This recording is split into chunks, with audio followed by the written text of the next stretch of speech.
afternoon, and welcome to What in the Hell Am I Doing Wrong, where we discuss life, love, and relationships and try and figure out what we're doing wrong and see how we can do it right. I'm your host, Jameelah B, and I just want to say before we get started, if you haven't already, please don't forget to like this video as well as subscribe to my channel. So before I get started today, I want to put the disclaimer out there for all of you watching, because I know many of you probably are thinking this. This is not a male bashing segment. Again, this is not a male bashing segment. I came up with the concept to do this show today because I was seeing a lot of YouTubers, pretty much talking about what women aren't doing, what women need to do, how they're destroying relationships, and pretty much just the character of women. And growing up, I always heard the term, a no good man will bring you down. That was told to me a lot through my life. And, growing up as a child, when you don't have experiences about things, you don't really know what something really means. So I didn't know what that meant until I got older and I had my own experiences in relationships with no good men. And I also want to say to my exes who may be watching, don't think I'm stepping all on your toes, but a hit dog may holler. I'm not speaking about exclusively about my relationships and my experiences. I'm also going to speak about things that my friends have experienced or, that I know of, things that I've heard about.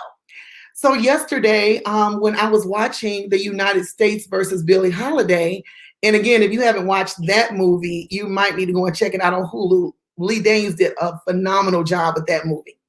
So moving forward, I was thinking, I want to go and look into some more Billie Holiday music and see what's going on with Billie Holiday. I was just interested. And it's so crazy. I came across a song that she did in the 50s. And Nina Simone remade the song in the 1960s. And it was called A No Good Man. And it's so funny that song is still very relevant today as it was back in the 60s and the 50s. So pretty much the lyrics to the song goes, a no good man, loving all the no good things, never treats me as he should. That ain't no good. He's always bringing me down.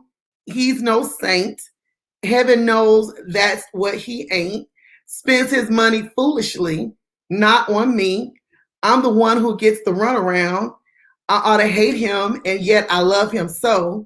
For I require love that's not made of fire. And in his arms I find, I always get that kind. No good man ever since the world began. There have been other fools like me born to be in love with a no good man. As simple as that song is, it's very powerful. The words are very powerful because I believe every woman who's dated or has been out here in this world, they've encountered a no good man. And for some reason, is more common than what we think. So, as I dove more into the topic, I did have conversations with, some gentlemen that, about the topic. And they said, well, the same things can apply to women. There are a lot of no good women out there too. So I said, yeah, that's true. But I can't speak to that because in my dating life, of course, I only know about no good men. So when I was thinking about the topic of the day and what I wanted to discuss, I came up with a few characteristics that I consider to be a no good man, what would describe a no good man. And those characteristics are self-serving, manipulative, they have no goals or aspirations, they have future plans that don't include you, and they're abusive. So that's just my list it's a short list because I'm quite sure other things can fall under that list. But in this short list, those are just characteristics of a no good man. And again, today I'm doing the show solo today. I don't have any guests on today, but I do have the link to, if you want to join in, if you have a story you want to tell or you have something you want to say regarding the topic, feel free to click on the link and join in the conversation. So with that being said, I'm going to talk about, each one of those characteristics individually and give you my perspective on what I think it is. So number one, self-serving. To me, a self-serving man is someone who is extremely selfish, that they don't do anything unless it is revolving around them. So anything they might do for you or they might want to do, it has to benefit them in some type of way. So number one, if they're self-serving, say for instance they get your car washed. Most men, if they're dating someone and they see that they need their car washed, they'll just automatically go and say, okay, I'm going to wash their car. Well, a self-serving man, he only wants to wash your car if it's beneficial to him. So if he's going to be driving your car, so that's, he wants to have the car clean so that he's going to be styling and profiling in the car. Or if he needs to borrow your car, he might put gas in it because he needs gas, not because your car is on empty. Or if he, drives your car and you run out of gas, he will return it to you empty. So self-serving men, they only want to benefit, only want to help you when it's a benefit to them. Or if you're talking to them and you are never the priority, or you're never the topic of discussion, but every time you're in conversation with them, they monopolize the entire conversation and they don't know anything about what's going on in your life, that is certainly a self-serving man. They could be, for example, if it's your birthday is very important to you. I'm big on birthdays. Birthdays are extremely big for me. If I'm dating someone, I make a big deal out of their birthday. And I do expect someone to make a big deal out of my birthday because I feel like that's my personal holiday. So if you have someone in your life that forgets your birthday, won't even acknowledge your birthday, but when it's their birthday, it's a big, big deal, you need to look at that. Those are red flags that this person is only concerned about what's beneficial to them. Or if it's, for example, if they need something from you, they might want to go to an event because, it's going to benefit them in some kind of way, not because you want to go. So if you're into museums or if you're into going to plays and they're not interested in doing those things and they reject you every time you want to go, but the minute they want to go to see a movie that they want to see or anything like that, that's a selfish, self-serving person. And you really need to look at that. If they don't know what you do for a living, if you've been dating someone and they have no knowledge of the work that you do, that is a major red flag. I even had somebody one time ask me, oh, aren't you a teacher? And I'm like, dude, really? You've been dating me this long and you think I'm a teacher? So when you see stuff like that, you have to look like this person don't even know anything about me or your hobbies. If they don't know your hobbies or things you like to do, they haven't taken the time to get to know you. If they don't even know what your family life is like, if they don't know, okay, how many siblings you have, where you were born, different things like that. I'm not saying you should know this type of stuff immediately, like as soon as you meet somebody, but you should know it, within the first month or so when you're dating somebody. So if you notice that a person is not doing that, that is a big, big red flag. And so I would say, so does anybody know anything about a selfish person or have had selfish individuals in their lives? If so, please, leave some stuff in the comments. So that's one topic I wanted to talk about was self-serving men. The next one was manipulative men. This is probably one of the most detrimental things that you can encounter is a manipulative person, because they will make you think that the sky is purple when it's actually blue all day, and it's blue. You can see it's blue, but they'll swear you up and down it's purple. You'll go outside and look up at the sky and question your own eyes, because this person can lie so much, and they've lied so much that they've manipulated you into believing that the sky is purple. And this is a very dangerous individual. And men like this have caused women grave danger and hurt and pain. I know many women who have lost financially due to manipulative men. They will get them caught up in all kind of business ventures and have them lose their entire savings, have them lose their livelihood, have them lose their homes, their cars, anything that's, that's important to them, they lose it. And I think that's very scary, to deal with a manipulative man. Also, there's a lot of cheating going on, so some men, when they do cheat, they'll make you think it's your fault. And that brings me back to, I watched the reality show Love and Marriage Huntsville. I was watching that the other night. And Martell Holt, it's public information if you follow reality TV or anything like that. He and his wife, Melody Holt, are getting a divorce due to the fact that he's cheated on her. And he's had an extramarital affair. And based on what he said last night, there is a baby. It was rumors about it, but, I guess he pretty much confirmed it last night on the show. So he's making all these excuses as to why, he he cheated. You know, he's saying things like, "Oh, because she didn't do this, or she may not have done that," and you know, it's not about what she's done; it's what you've done. And in any person who feels like they have to cheat, just leave the relationship. But instead of owning up and taking accountability for his actions, he's constantly blaming Melody for what she didn't do to satisfy him. So that's an issue.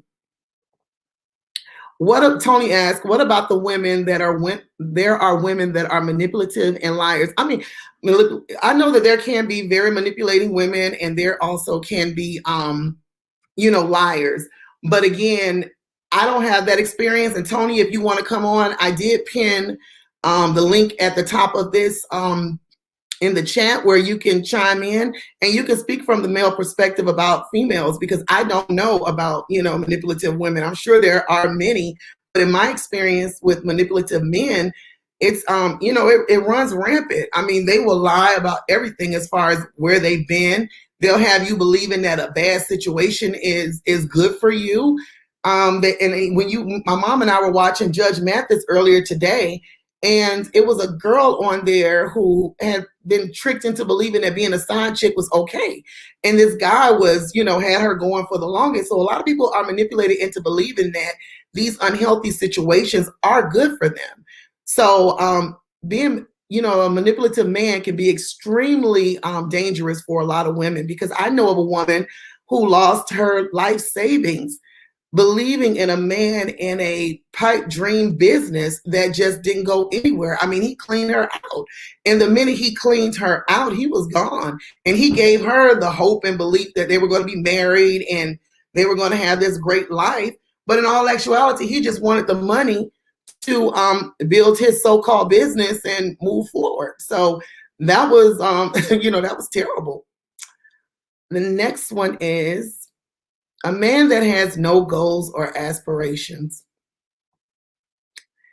Women have been caught up with a lot of men, and we don't want to call them scrubs or anything like that, but you have some men that have absolutely no goals or aspirations, and all they care about doing is staying at home, watching TV, eating your groceries, and enjoying life. They don't have any goals of moving forward in life, or they don't have any professional aspirations. They just want to live off you. So if you ever run into a man that has no goals or aspirations, that should be a red flag to you that, okay, if I'm a goal-oriented person, I have aspirations of greater things. Why am I, wasting my time here with this man? And I'm not saying that a man can't be ambitious or have dreams or anything like that, because I'm certainly not a dream, I'm not a dream crusher. I do believe in, people living their dreams and living their truth. But I also believe that you need to provide. You need to be realistic about life. You need to understand that, you have to work in order to, live. And a lot of people don't believe that. A lot of people are like, okay, I want to do this. I want to be this. I want to be that. I mean, I have a lot of goals and aspirations, and I have a lot of dreams, and I never want anybody to crush them. But I also know that I have grown woman bills that need to be paid. So I can't sit home and just, focus on that. I have to work as well. So if you have someone that has no goals or aspirations, that can consequently mess with your self-esteem and your self-worth. And I think that, like LaDonna said, self-worth is too important. And if you start dealing with someone who has no dreams or aspirations or anything like that, they don't, they don't want to do anything. Christopher, I know you're trying to connect, but it's saying that, are you trying to connect from your phone? Because it's saying device is not connected. Okay, and Ursia said, this isn't about blasting men, but rather sharing traits from experiences to help another woman from falling victim. We all know that the same traits apply to no good women. The topic of the day is men. Yes, I mean, Ursia, I totally agree. The topic of the day is men, but if some men want to chime in and talk about the women, that's fine as well. Because I mean, I don't have experience on that, and I won't speak on that, but I can speak on my experience with men and how they have done women. I really can. Can you be in a relationship with someone without goals or aspirations? I can't. I cannot be in a relationship with someone who has absolutely no goals or aspirations in life because I'm very goal oriented and I'm very motivated to do great things. So um, I can't see myself with someone who doesn't have the same things. Chris, let me.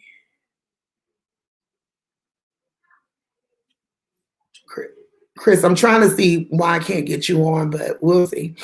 But no, I can't. I mean, we have to have the same, goals in life because when you're in a relationship with someone, you're trying to build. You're trying to build a future. You're trying to build a life.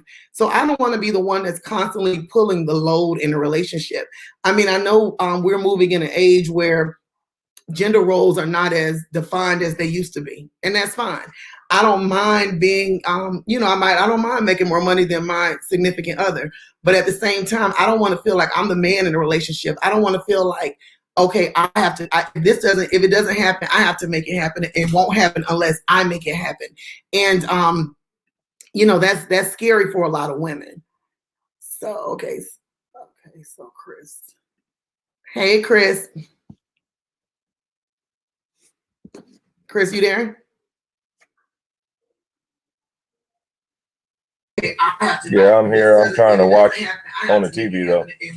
Okay, you might have to turn it down.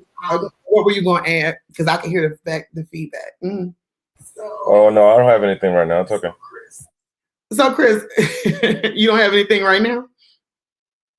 Nah, I'll get back to you later. All right, no problem. So I'll bring you back when you have something to say. Let me know when you have something to say. So, and that's another thing, like, a person with no goals or aspirations. But since you are here, Chris, let me ask you from a male's perspective, could you date a woman with no goals or aspirations?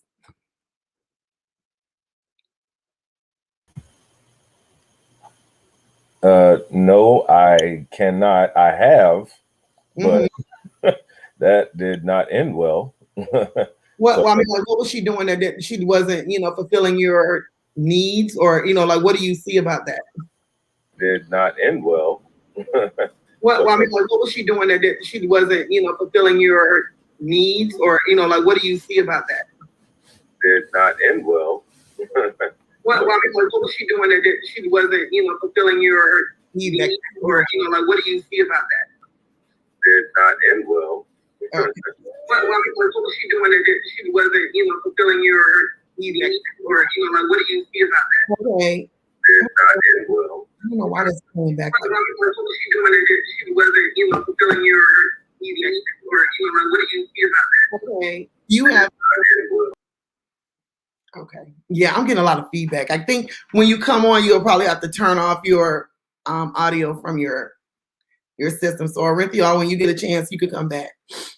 So pretty much, not having goals or aspirations, that's a big no for me. If you don't have any goals or any aspirations for better, I can't date you. But a lot of women are out here taking care of men willingly just for the sake of having somebody, and that's not good. I can't date.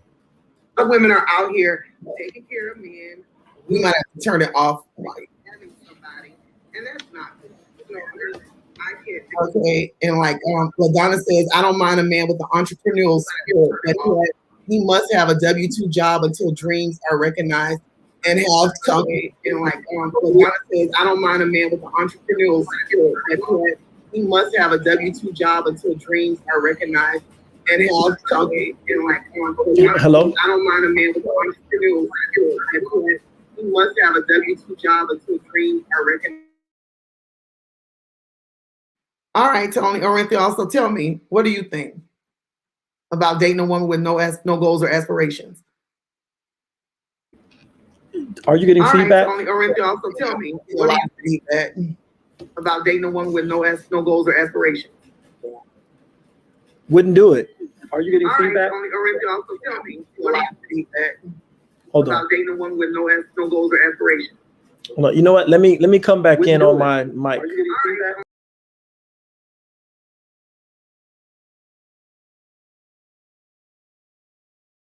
I think if you come on, you'll have to turn off your actual YouTube stream because I'm getting a lot of feedback. So that was one of the ones, no goals or aspirations. Okay.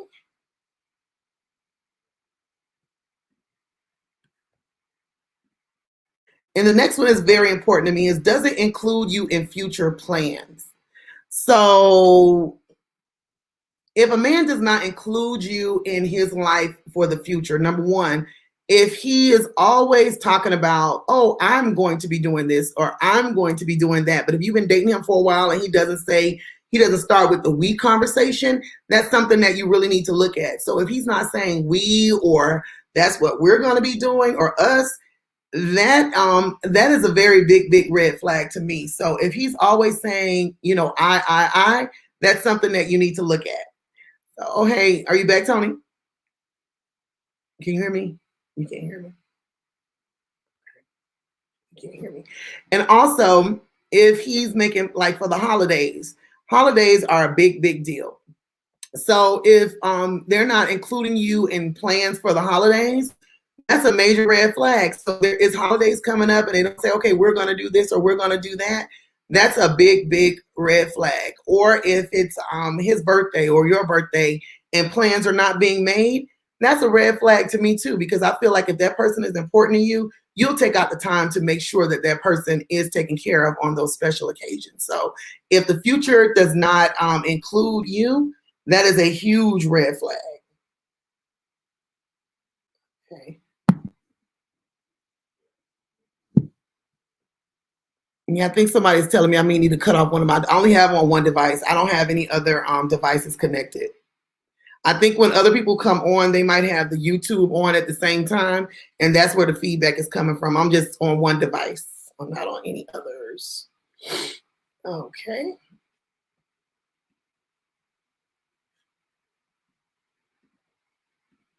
And if they're abusive, if a man is being abusive, and people only think about abuse in the sense of physical abuse, like hitting someone. And, I work in the field of domestic violence, full time. So I see a lot of this type of works. I mean, a lot of these types of, acts of violence and things happening to people. So in the event that someone hits you, that's not a love tap. And I've also heard, like back in the day, people used to always say, if my husband don't beat me once a week, then he doesn't love me. But that is not true. That is not true at all. I mean, no one should ever put their hands on you physically. No one should ever say anything to hurt you. There should never be any type of abuse in a relationship, period. And the minute that happens, it's time to leave. There's also mental abuse. A lot of times I've seen women that are mentally abused by their partners. It could be something so simple like if she's achieving great things. A lot of men don't like to see when their woman is doing great things or is achieving great things. They try to minimize it and they try to break her self-esteem. And that can cause severe mental abuse on a woman, breaking her down to the point where she doesn't think she's anything. And when he should be her main cheerleader, he's her biggest opponent and the biggest, person pulling her down in the barrel. So a lot of times you do see that. And you do see a lot of men who mentally abuse their women in the Hello? names or talking down to them. That happens quite often. So, Arinthia, what do you think about women in, abusive situations, men who are, abusive to their spouses? Can you hear me? Yeah, I can hear you. Oh, okay, good. Well, I mean, I want to, like, we touched on like 3 or 4 things. So I, if I may, can I go back to the self-serving? Yes, we can definitely go back to self-serving. Mm-hmm. Okay, yeah. Well, I just thought about like when I was single and I was dating, I would treat like the first 3 dates, for example, and by the 4th date, if the woman wasn't at least like making an attempt to pay, like, hey, I got, you got the movie, let me get dinner. I didn't call them anymore. And I didn't care if they were 10s. I didn't care if they looked like Rihanna. I didn't care. Just wouldn't call them anymore. So, and the reason why is because for me, that's somebody who number one thought that they were all of that they were more important than me. And I wanted to see some reciprocity, and, in a lot of cases, women would call back and be like, hey, I haven't heard from you in a while. Like, what's been going on? And then I would tell them, well, we went out on 3 dates and I think that you feel like it's all about you. And then we'd have conversations and I say, look, you work like I do. You're a nurse. I'm an engineer. I mean, I value your time just like you should value mine. You are important to me and I should be important to you. So, because boyfriend and girlfriend sometimes become husband and wife. So if you don't want to, spend now and chip in now, then you may not do it if we took it further and, that's far out, get married and stuff. So for me, it showed that person was a little too self-centered. And a lot of times I had to like check women on it and say, hey, this is not just about you. Like, and I just found, and then after a while, I was able to go out with, women that knew how to, I basically taught them how to treat me. I think that you should teach people how to treat you. So Right. I was able to go out with different women, and it was never an issue. If they wanted to go to the movies, they would call me and say, hey, I want to go to the movies, my treat. If I wanted to go, I say, hey, I want to go to the movies, my treat. And sometimes, I wanted to go to the movies and I didn't have like no money. I'm like, man, I want to go out somewhere, but I'm like broke. And then they would say, well, I got you. Don't worry about it. And that's the relationship that we have, because I feel like no matter how much a man gives a woman, gifts, cars, money, whatever, it's not going to make that person love you no more than they naturally love you. I'm sorry. And the guy that's paying everything and the man that's paying everything, believe me, he's being cheated on. That's horrible to say, because that's not true. Most of the times. No, so these women who you went out on these 3 dates with, right? Okay, you're considering them self-serving women because they didn't reciprocate. So that on that 4th date, they didn't pay for you, or they didn't invite you out, so they're no good? Well, no, not that they were no good, but it was like that was my way of checking to see, if this person is all about themselves. And a lot of times it was just like a misunderstanding, like, oh, I'm sorry, I'll pay next time or whatever. And gosh, that's different. But hey, after a while, it became like, hey, I value your time, you value my time. I mean, you're not, sometimes, and I'm just gonna keep it real in this show, okay? A lot of times, y'all feel like y'all give us so much, or like sex wise, for example. Oh, I gave you some. Well, hell, I gave you some too. Well. Okay, your body is just as important and valuable. I hear you. Yeah. I'm laughing. I'm gonna get back to you, but I'm laughing at LaDonna's comment. She said, "So reciprocity is measured by a woman buying a meal." Hell, I'm glad you didn't call back. It's just. It's not about, like a lot of times, in most cases, most women, they were like, I'm sorry. I was going to get you like next time, they came back, but that was my way of checking to see, does this person think it's all about them, or do they value me, the same way? Like, no. I think you're taking it completely to another level that, I don't think women even look at it like that. I feel, okay, if we want to talk about self-serving, when I was talking about self-serving men, do these women know that this is how you felt? Because as a woman, I'm going to tell you like this about me. I may not ever, well, somebody say you sound very self-serving. If a man is taking me out on a date, and this is just how I roll, and I don't think any woman is thinking that they're all that or whatever. They are the prize. Women are the prize in the dating field. They are the prize. Really? We should never have to pay for a date.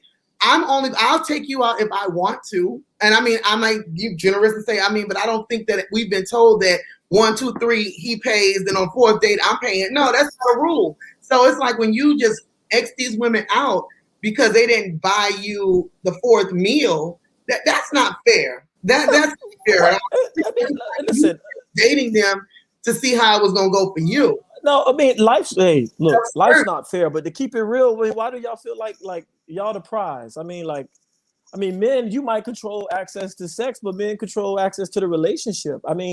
It's not what I'm basically trying to say is that it's not just like, a one-way thing. It's not one way. Like I've heard some older guys, like their wives say, well, my money is my money and your money is our money. I disagree. Your money is our money as well. If I pay, if I pay the mortgage, then you as a wife, you got you pay the car payment I mean, it may not be equal to the mortgage, but hey, you pay the car payment, you pay our kids' college tuition. You know, you're not just going to have your money and spend it on what you want to spend it on, and I'm spending all my money. Because if you leave me, you're going to take half anyway. But I mean, I believe in the contribution. You should be able to contribute just like I contribute. You know, it's not about the woman's the prize. Why the man is just as important. You know, I don't think it's one way. That's just me. And them girls call me back. All those women called me back. Was like, wow. Hey, that's real. You sound very self-serving. Okay, do you have conversations with these women? Like, do you have conversations with them? Back then, I was single then, you know, but back then I did. And I was dating 3 or 4 women almost all at the same time, because you know what? I was honest. Number one, I said, hey, I date other women. Okay. That's, hey, you got to deal with that. Number 2, I'm not paying for everything. You know what I mean? Like you work like I do. I mean, there were some women that were in college and I said, hey, I got it. You're not working, whatever. But when they graduated, you're a nurse, you're a dentist, pay too. I mean, it's not all about you. It's about us. You value me, I value you. And I think this is, sometimes women get it like twisted. You know, they don't, but after a while, those same girls, every single one of them, we went out, they're like, hey, I got it. I said, no, I got it. You know, I brought you to Morton's, or I brought you to this expensive restaurant. I got it, you know? Okay, fine. But okay, like Zen Remy 2020 says, women will feed a man that's hungry for her love. If you want to be fed as my man, you better act the part. And all those things you are speaking of wouldn't even be a question. And again, okay, so when I go back, go ahead, answer that if you want to.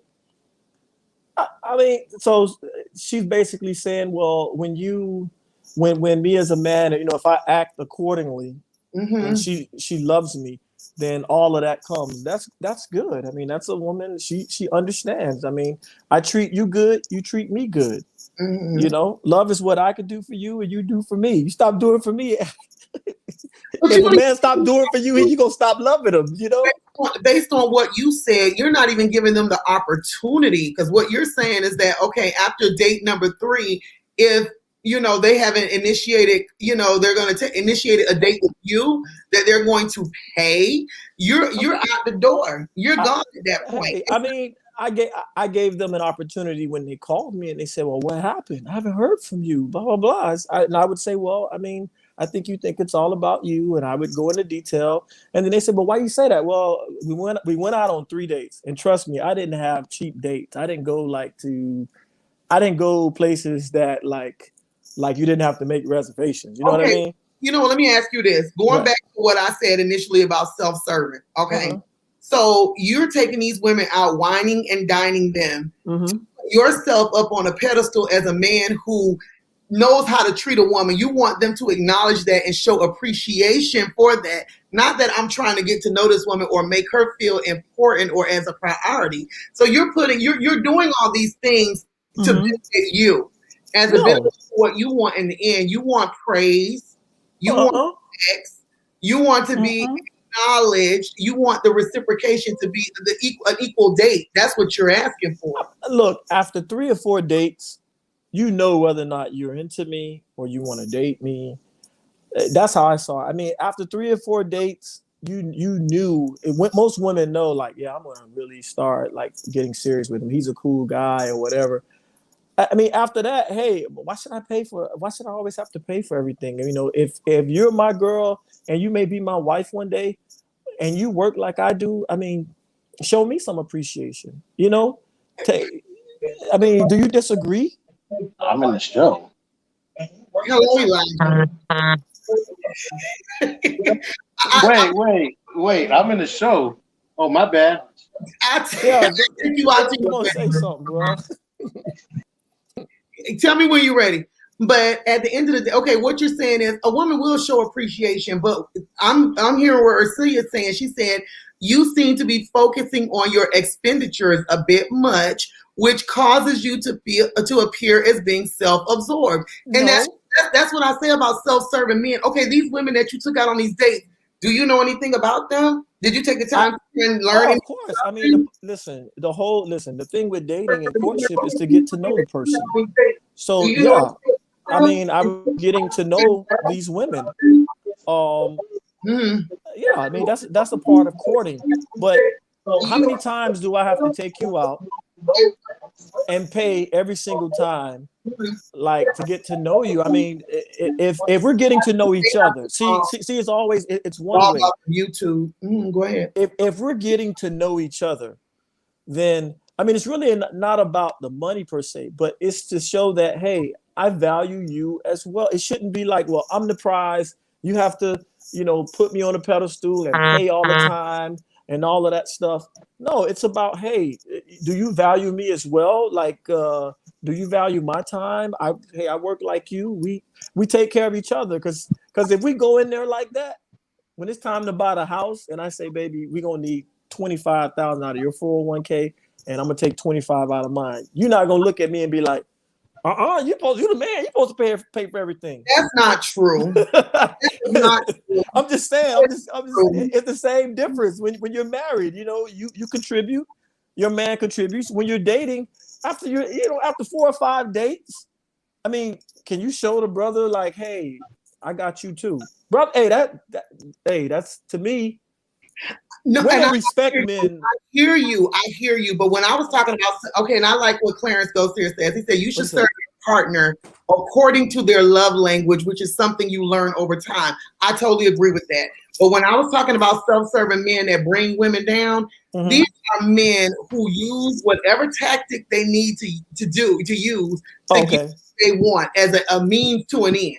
So I feel like you, and I could be wrong, you spending all this money and taking these women to all these lavish meals. I'm getting to know them. But I was getting to know them. The value isn't been placed there because you feel like if they don't reciprocate the date at the end, like on then they're selfish. Then they may be selfish. Maybe you being selfish. Maybe she can't reciprocate the level of date you've been giving her. I mean, I didn't say take me to Morton's or anything like or like some expensive restaurant, but hey, if we go to dinner, you got the movie. I mean, if she can't get the movie, she don't make money like that. I don't need to be with her anyway. Well, maybe not. Okay, Elijah, you tell me. Okay, look, ladies, where y'all at?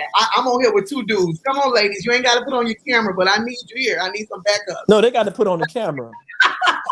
Elijah, go ahead. Hey, I joined this late, so I don't. I'm just catching up to what you guys are talking about. Well, we were talking. I had the 5 characteristics of a no good man. That's what I was talking about, 5 characteristics. And the one that I was talking about was being self-serving. So you might have men who are extremely self-serving. They do things only to benefit themselves at the end. You have some men that like what Orinthia was just mentioning. I interpret it as, okay, if you're taking me out on all these lavish dates and eventually if I don't reciprocate on the 4th date, you dumping me. Yep. Exactly. You wanted the same in return, and it shouldn't be. If you really like somebody, it shouldn't be a price tag on that. It shouldn't be a time frame on that. Not that it. Go ahead. Shut up. How do you feel about that? There's a lot more to that than to what you just said. Yeah, I think men and women both kind of go into dating with ulterior motives, and I don't think a lot of people are honest about that. What a date should be is people trying to get to know each other and figure out if this person's right for them to keep moving forward. I think nowadays, and I think that's been missing.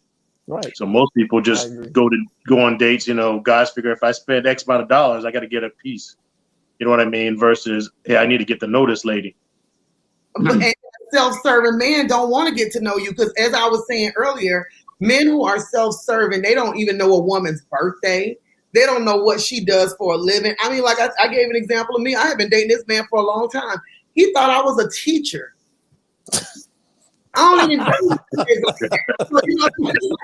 when you have somebody who thinks that does not know anything personal about you, that's serious. Or if your car is dirty, to me, I feel like a man should be like, okay, I'm going to take your car to go and get cleaned. but the only reason why he wants to take your car to go and get cleaned is because he wants to drive the car. That's a self-serving man.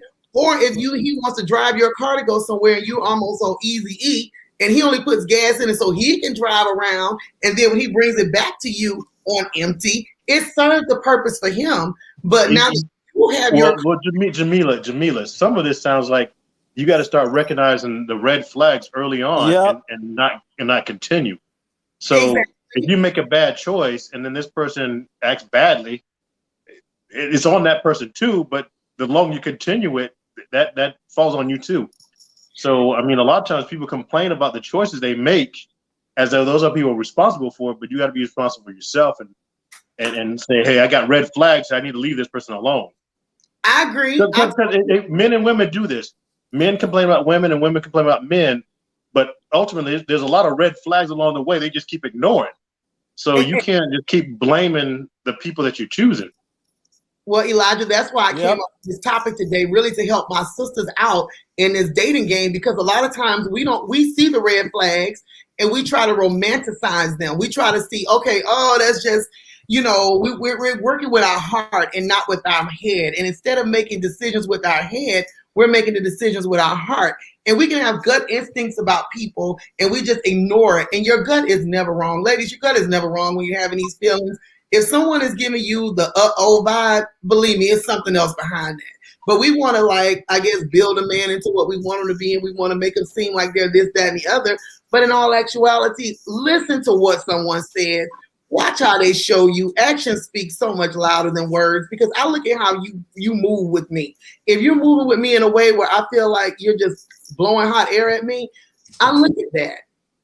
And I mean, I think a lot of women, we do not look at that. Chris said, run from those crazy eyes.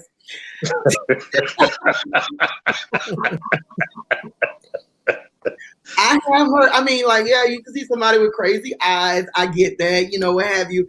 But I mean, I think a lot of men, they will bring women down with their antics. A lot of times people think that, I think I saw somebody in the comments, I don't see it anymore. When it says some men view women who immediately pay for dates and buy men right off the bat as desperate. Yeah, that's true. So yeah, that could be a perception as well. They might think that a woman is desperate. I mean, she shouldn't. I don't think a woman should pay for the first date. You know what I mean, or a second. But I mean, at some point, if she's saying, "Hey, I got it," and she has it, and she works, I think it's a good thing. I'm like, "Hey, this is a partner here. We can do something together. Hey, you got good credit, like." Oh, but I'm gonna tell you like this. I know women who are willing to be out here just buying dinner, buying this. Anytime a person said they need this, they need that, they were stepping up to the plate. And these men took them to the cleaners. To the cleaners. And they are really, and that's a sign of a no good man to bring a woman down. Have her around broke, can't pay her bills. If you let them. Exactly. And that's why do we have any women who would like to come on today and discuss no good man treatment?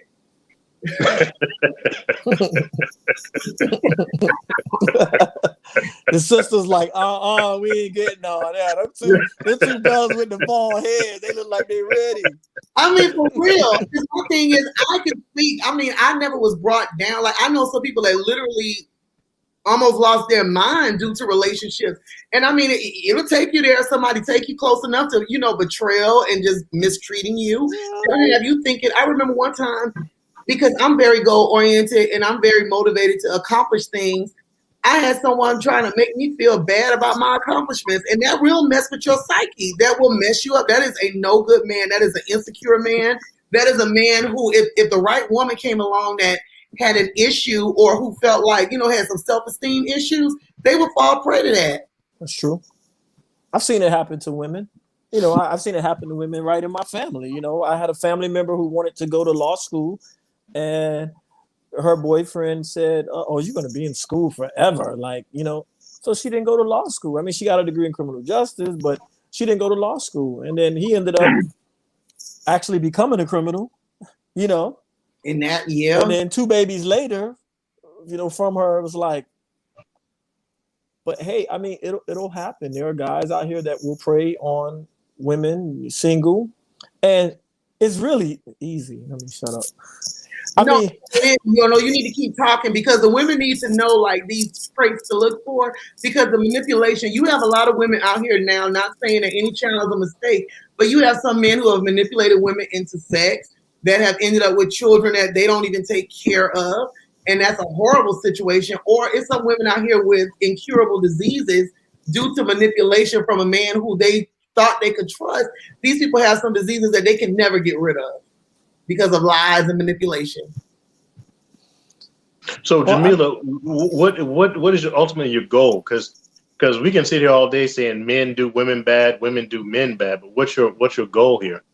My goal here initially was to bring up the topics and the ideas of like what will bring will a no good man bring a woman down. That's when we started out, and then when Orinthia came on, he started talking about women who have taken him for a ride, pretty much, or didn't reciprocate what he wanted, so the conversation kind of shifted. But my goal was to identify these 5 traits so that women do not repeat the same things. 5 traits. So what were the 5 traits that you listed? I listed. Okay. The characteristics of a no good man: self-serving, manipulative. They have no goals or aspirations. They don't include you in future plans, and they're abusive. And when I was saying like this could bring people down, so you can have a strong woman who's very independent and confident, but if she comes in contact with the wrong man who can possibly play on those insecurities in her life, it can destroy her mentally and forever. I've seen it happen to many women. And I didn't understand the topic until I really started working in domestic violence. And I started seeing women who actually went from being confident women to women who are like in shells now and afraid to even look at somebody because of what they've been through. You're right about that. I mean, I can't argue that. So what's the solution? That's what you want to know. The solution is I want men to stop doing this. If you see a woman that you know you absolutely have no desire to move forward with, and you know this woman has aspirations of being with you in a relationship, don't waste this person's time. Because this person, is devoting a lot of time and effort into being with you, and you play with her, you can really destroy her self-esteem in her life. I think that sisters women have to be stronger and smarter. But emotions and emotional attachment is very strong because people will forget what you say, people will forget what you do, but they'll never forget how you make them feel. Mm-hmm. And there are guys out here, that don't have much. And usually, as this comedian said one time, she said, women, good stick. Usually you got to pick them up. You gotta take them home. You gotta feed them, stuff like that. A man that really like don't have none, those type of men, they don't have much. So all their energy is, focused on, let's say, good lovemaking. Mm-hmm. And that's what, a lot of women are missing. And then that good lovemaking right there just starts the emotional attachment. Baby, I need this, I need that. This and that, and that's what I don't know. I mean, that's how I think from what I've seen, because I know some manipulative, some guys like that I've known, and it's emotion, it's emotional attachment, and a guy can, we can give y'all some good sex, and from that point, get whatever we want, And horrible. And I mean, if you know that is what is your motivation is self-serving, you're doing that to get what you want. And like you said, a man that's good in bed, I guess you have to take him home, clean him up, and pretty much because he don't have that. And that's terrible. It's a fact of life. Yeah, like Jameelah said, if you would like to join the conversation, click on the link above. So yeah, if some ladies would like to come in, I want to talk about the topic at hand. Will a no good man bring you down? Does anybody have any experience with a no good man and how they brought them down, or they know of any situations like that? Because I do. I know of a lot of situations where women have dated men and these men have taken them for a complete ride, and they're still suffering the consequences of this. And this might have happened over 10 years ago. So you got to learn to respect the power of love, and sex. Power of love and sex, because it can, it's a weapon. Remember, like, a scorpion's weapon is also a sex organ. You know what I mean? So it's like sex. Look, esoterically speaking, the penis is a magic wand. We can. It's magical. I mean, I've seen women go crazy. I've seen them act a certain way because they're just so hooked on a guy, and he may not have anything. You're like, God, you like this guy? Like he has nothing. But God, he just like, oh, it's like, well, you can I it's like digmatized, as they say, like, you get hooked. But when I was talking about bringing a scorpion, that's true for humans. Okay. I was just using that as an analogy. I know, but I mean, as far as, bringing a woman down, it's just very sad when I do see women who give their all to relationships. They give their all. Yes, you can just do audio. This person who says they want to join, they could just do audio. They've given their all to a relationship to be completely burned in the end. And these women are suffering from psychological problems and things like that. Kimba is joining the conversation. Hi, Kimba. Are you on? When I was talking about bringing a scorpion, that's Kimba, you have to turn off the actual YouTube for humans. Okay. I was just using that as an analogy. I know, but I mean, as far as, bringing a woman down, it's just very sad when I do see women who give their... Kimba, turn off your YouTube because I'm getting feedback. Like, actually turn off the actual YouTube. Okay, Kimba, you ready? Kimba, are you there? She's probably trying to call in. Maybe. She's on. I don't know. Is your audio? Are you muted, Kimba? Kimba, are you muted? Wait a minute. It says unmute your mic. Okay, Kimba, you there? Okay, hi. Can you hear me? Can you guys hear me? I can hear you now. Okay, so this is a good conversation, Kimba, but you might have to turn off the actual YouTube. I'm just using that as an analogy. I know, but I mean, as far as, bringing a woman down, it's just very sad when I do see women who give their... Kimba, turn off your YouTube because I'm getting feedback. So turn off, like, actually turn off the actual YouTube. So leave StreamYard on? Yeah, just leave StreamYard on. Okay. Okay. Okay, so is that better? Yeah. Can you guys hear me now? Okay. Yeah. So here's my thing. It needs to be self-love on both parts. And in my opinion, men, if you do not love yourself, do yourself and another human being a favor and just don't get into a relationship. Don't get into a relationship. I agree. Let that person know up front what you're about. If you want to date, don't selfishly waste time out of someone else's life who's evolved and ready to commit. You going in and out, Kimber.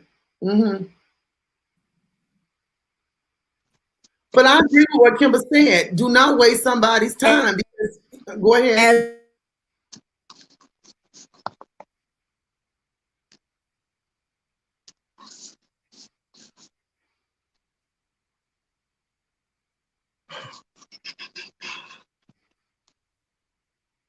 Kimber, I can't hear you anymore.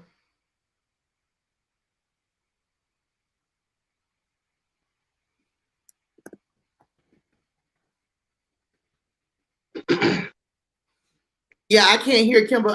Kimber, I can't hear you, but what she was saying was very true. If you are not in a place to commit to a relationship, do not get in it, because men that do stuff like that, they do bring women down. They bring down their self-esteem, their self-worth. They bring them down to levels where they feel like they're nothing. And if they put their all into a relationship, that can be very detrimental to somebody's psyche. And that's my whole thing. Yeah, Kimber, you here? Kimber, can you hear?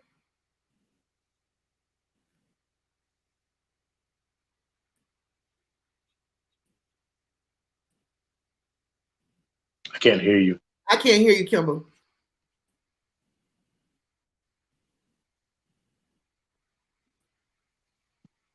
Okay. Okay, well, I can't hear you, Kimber, so I'm not sure what's happening. Kimber says that you muted her. It says that the host muted her. That was before. She was unmuted after that. So I'm not sure. I'm not sure what's happening.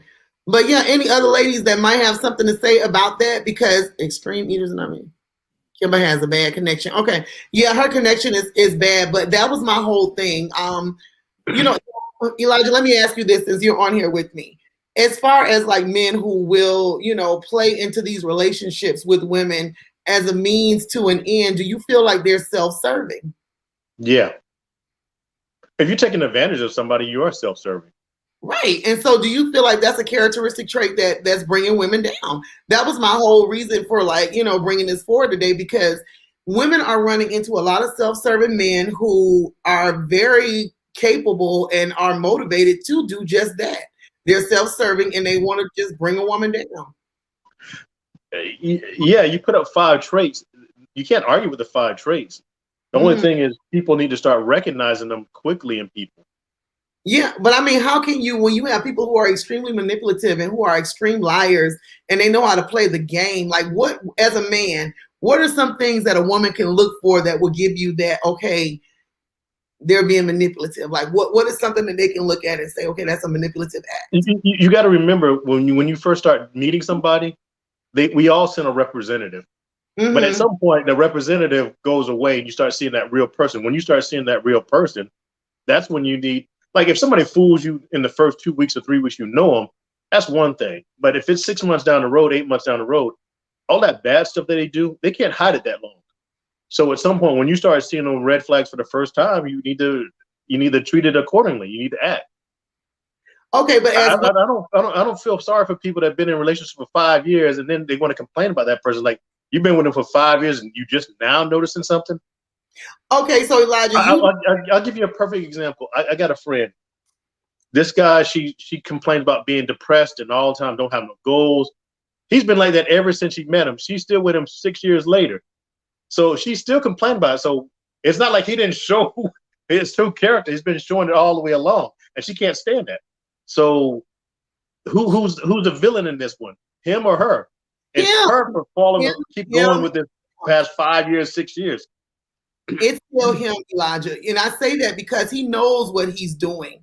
And he does not, you know, he's not trying to change it. He wants that. Yeah, but you got to realize people that aren't trying to change themselves, if somebody's got a bad characteristic and they're not working to change it, that's a whole different story.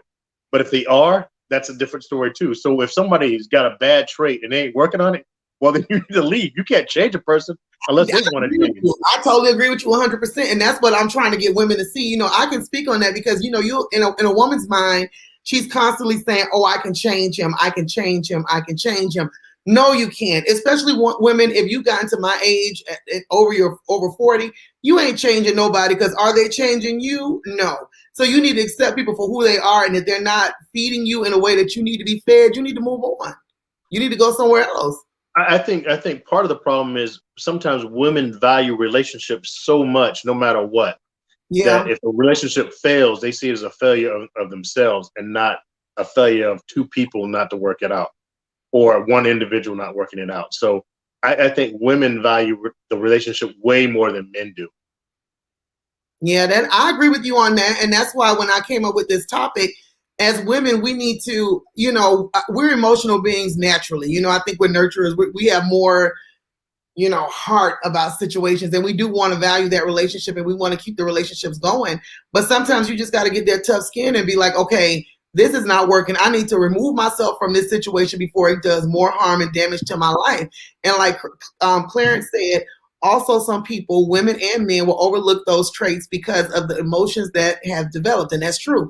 A lot of people have developed emotions and they don't want to leave the relationship. They just want to stay there and try and make it work.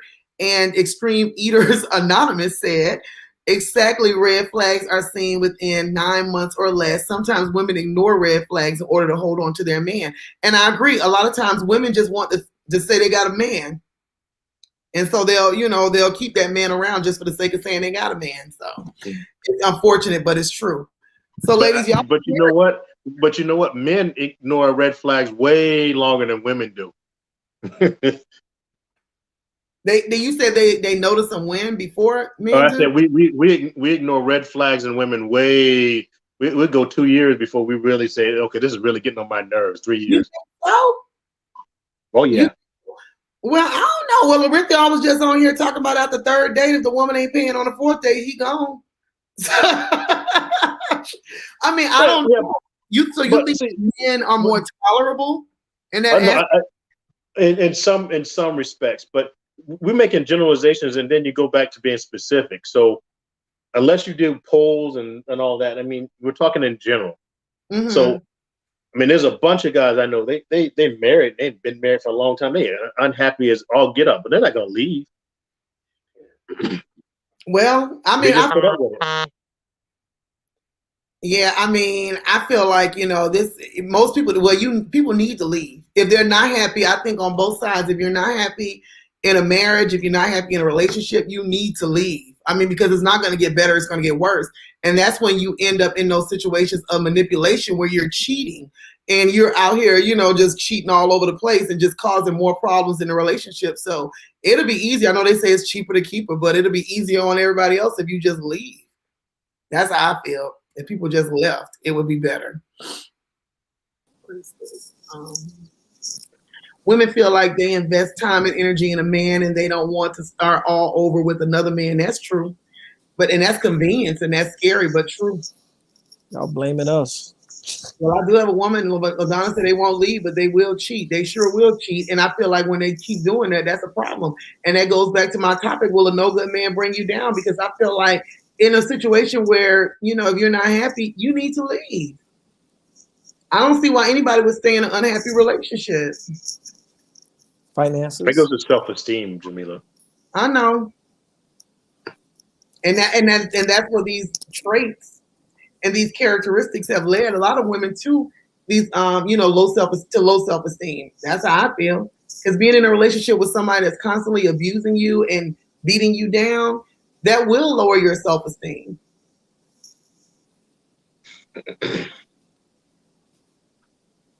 So for you men who are on here, because I didn't have any women, Kimber did come on, but her connection wasn't great.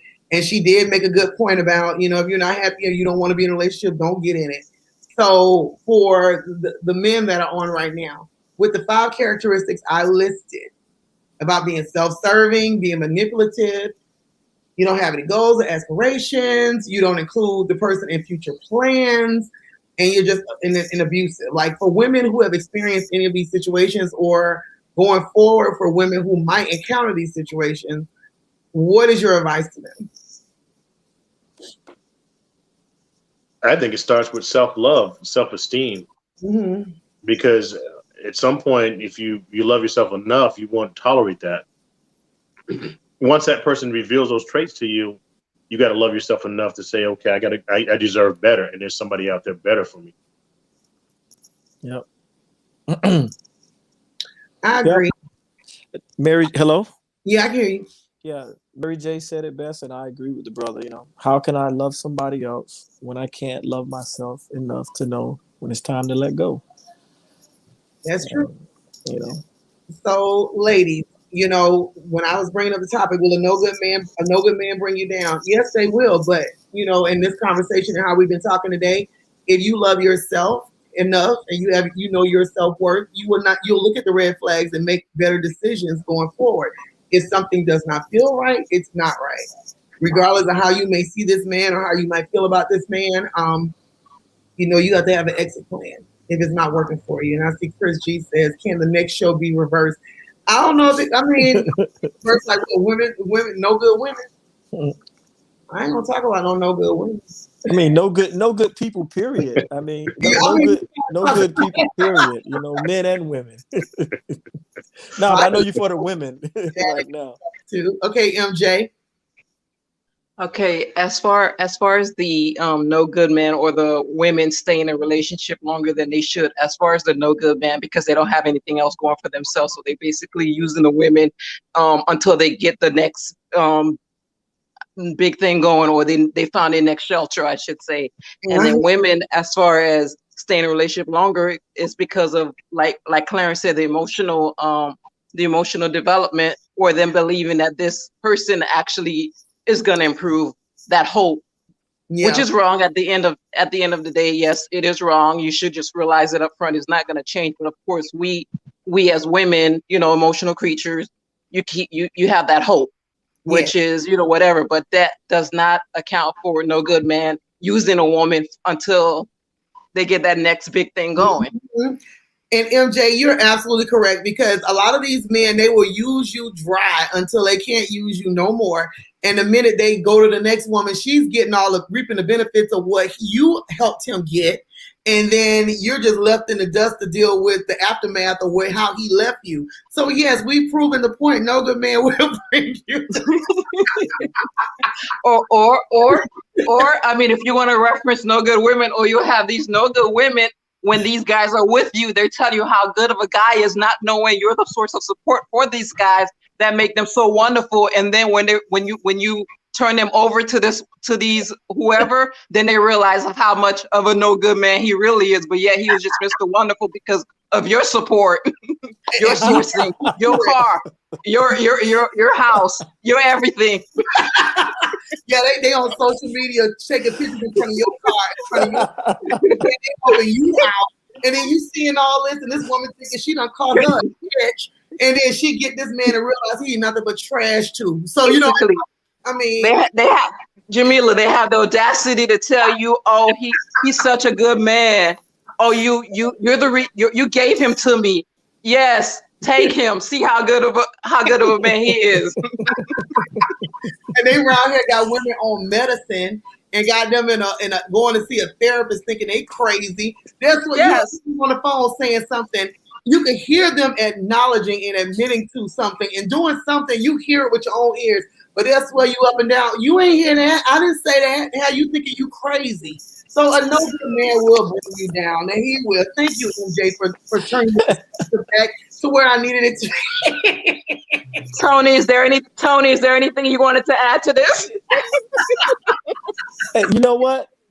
That's where reciprocity comes in at. You meet a guy, you say, well, what can he offer me? If you're paying for everything, hey, or you're doing everything, that's the problem right there. If you don't say, wait a minute, he needs to start showing me that he's feeling me and that he can contribute, and that way like you won't get used. You say, well, Tony, I mean, I agree with you to a certain extent. I mean, I don't mind if we've been dating and then we go out, I decide to pay. But on a fourth date that you've asked me to go out, do not expect me to pay, because I would not pay. On a fourth day that you asked me to go out. And that's why I feel that we as women need to stay in our place in terms of asking guys out on a date. Yeah, if you ask a guy out, I do believe you should be paying. So I wouldn't be asking, so you wouldn't have to worry about me paying. But if you ask me 1, 2, 3, 4, 5, whatever date is, you're paying. So that means that now I got a question for you now. So if I never ask you to go out, that means that like we can't never go out. Like if I don't call you and ask you, you're not going to pick up the phone and because we're dating. So I need to. If I don't ask you, then that means that you're not going to call me and ask me, hey, let's I want to take you out, or let's go out. If we're dating, yes. I mean, chances are, if I want to do something, I want to check out something, sure. But if we're just getting to know each other and you're the one that's why it's important to allow the man to do the chase as they're supposed to. Because I'm not chasing you, you're chasing me. So you're the one that's seeking my attention. Of course. But if we come to the point where we're dating, if I want to go to a museum, I want to go out somewhere, of course I'm gonna tell you, hey, I want to check this out, I want to do this, then that's fair game. But if you're the one seeking my attention, you're doing the chasing. You're paying. So how many dates? I mean, listen, most of the time when I ask women to go out, I paid. But it was always nice to see by the 4th or 5th date, the sister say, "Hey, you know what? I got it," and I'd be like, "No, I got it." You know, but just the ideal. Tony, naturally a woman that's not out there wasting your time or there for a free meal, they would naturally, hey, let me do this. We've hung out. I'm really feeling this guy. Let me do this or let me offer. Naturally, so. You wouldn't have to worry about that. But then again, you might be dating no good women.